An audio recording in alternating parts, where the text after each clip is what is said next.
Wagon Train is a film about stories of the journeys of a wagon train, as it left post-Civil War Missouri on its way to California through the plains, deserts, and Rocky Mountains. Two of the most revered actors in this film were Robert Horton and Ward Bond. Their working relationship was unique even though they were co-stars.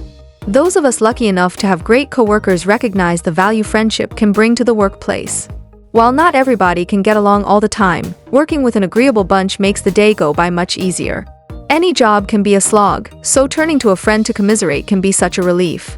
It's healthy to exhale together and bond over a workload. After all, there aren't too many other people who can relate to what you're going through at work. So, having a buddy you can turn to for a laugh, a shared eye roll, or even a word of encouragement can make all the difference. Unfortunately, not all personalities are compatible, and this was the case on the set of NBC's Wagon Train. While the cast would undergo some considerable shakeups as the series progressed, for its first 4 seasons, Wagon Train was anchored by Ward Bond as Major Seth Adams and Robert Horton as Scout Flint McCullough. The series was inspired by the earlier John Ford film of the same name, which also featured Bond.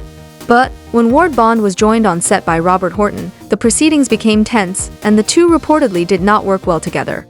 While on-screen, Horton and Bond's characters had a tight-knit rapport, the truth was far from genial. That same quasi-family dynamic did not extend beyond the director yelling cut, as the actors allegedly had irreconcilable differences. In their obituary for Robert Horton, the New York Times describes one incident in particular that threatened to interrupt the series' production schedule. On-screen, the two had an almost father-son relationship, though they did not always appear together.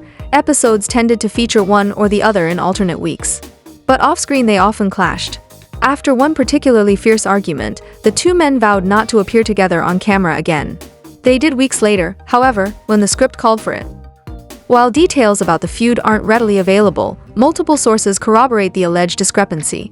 Years after Bond's death, Horton appeared on the mentalism talk show The Amazing World of Kreskin. When the host asked about Horton's former co-star, the actor had a notable shift in composure, as Horton only described Bond as a big, husky, burly fellow.